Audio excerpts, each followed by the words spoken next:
கடன். இந்த ஒரு வார்த்தை போதும் எத்தனை பெரிய மனுஷனையும் நிம்மதி இல்லாம ஆக்கறதுக்கு. தூக்கம் வராது, பசி எடுக்காது, சொந்த பந்தங்கள் முன்னாடி தலை நிமிர்ந்து நிற்கவே முடியாது. மலையளவு கடன் இருக்கே, இதை நான் எப்படி அடைக்க போறேன், என்னை நம்பி கடன் கொடுத்தவங்களுக்கு நான் என்ன பதில் சொல்ல போறேன் அப்படின்னு மனசு உடைஞ்சு போய் தவிச்சுக்கிட்டு இருக்கீங்களா? ஆனா உங்க எல்லாருக்கும் ஒரு ரகசியத்தை சொல்லட்டுமா? திருக்குரானின் மிக மகத்தான வசனமான ஆயத்துல் குர்சியோட இந்த ஒரு குறிப்பிட்ட குரான் துவாவையும் சேர்த்து ஓதினா என்ன நடக்கும் தெரியுமா? உங்க வாழ்க்கையில இருக்கிற மலையளவு கடன் எப்படி போகுதுன்னு நீங்க ஓத ஓத கண்கூட அல்லாஹ் அதற்கான புதிய புதிய வழிகளை உங்களுக்கு தேடி வரவழைச்சு ஏற்படுத்துவான். மனுஷ கைவிடலாங்க, ஆனா அல்லாஹ் ஒருபோதும் கைவிட மாட்டான். அது என்ன பவர்ஃபுல் குரான் வசனம், அது எப்படி ஓதணும், வாங்க இந்த வீடியோல ரொம்ப தெளிவா பார்க்கலாம். வீடியோவை ஸ்கிப் பண்ணாம முழுமையா பாருங்க. திருக்குரானின் 3வது அத்தியாயமான சூரா ஆல இம்ரான்ல 26வது வசனம் தான் அது. குலில்லாஹும்ம மாலிக்கல் முல்க் துக்தில் முல்க மன் தஷாவு வதன்ஷிஉல் முல்க மிம்மன் தஷாவு வதுஇஷு மன் தஷாவு வதுதில்லு மன் தஷாவு பியதிகல் கைரு இன்னக்க அலா குல்லி ஷையின் கதீர். இதோட பொருள் நம் நெஞ்ச உருக்க வைக்கக்கூடியது. பேரரசின் அதிபதியாக அல்லாஹுவே, நீ நாடியவர்க்கு ஆட்சியை வழங்குகிறாய், நீ நாடியவர்க்கு ஆட்சியை பறித்து கொள்கிறாய், நீ நாடியவர்க்கு கண்ணியத்தை அளிக்கிறாய், நீ நாடியவரை இழிவுபடுத்துகிறாய். நன்மைகள் யாவும் உன்னிடமே உள்ளன, நிச்சயமா நீ அனைத்து பொருள் மீதும் பேராற்றல் உடையவன். சுப்ஹானல்லாஹ். இந்த வசனத்தோட பின்னணியில ஒரு அழகான ஹதீஸ் இருக்கு.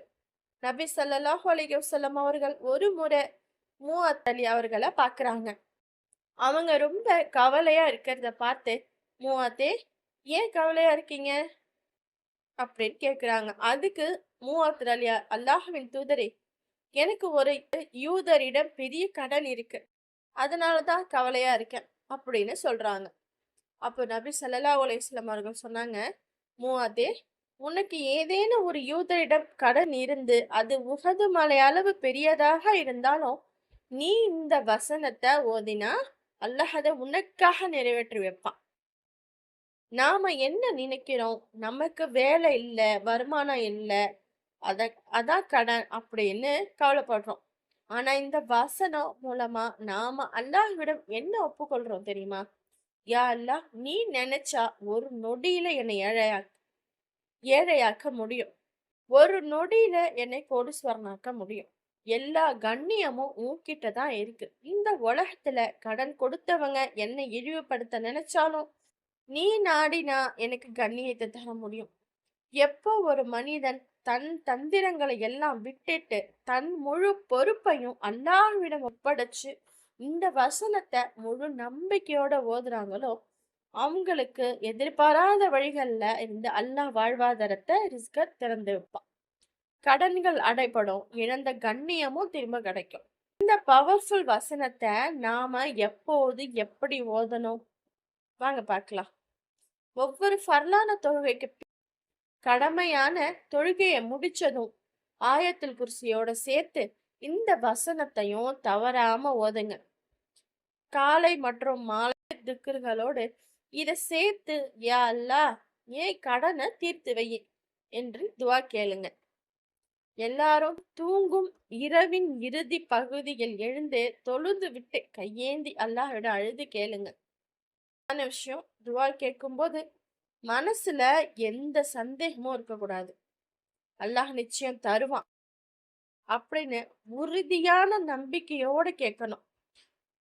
அப்படி கேட்கும்போது கடன்கள் அடைபடுவதற்கான புதிய வழிகளையும் நல்ல வேலை வாய்ப்புகளையும் அல்லாஹ் உங்களுக்கு நிச்சயமா காட்டுவான். பொருளாதார நெருக்கடியில சிக்கி தவிக்கிற உங்க நண்பர்கள், சொந்தக்காரங்க எல்லாருக்கும் இந்த வீடியோவை மறக்காம ஷேர் பண்ணுங்க.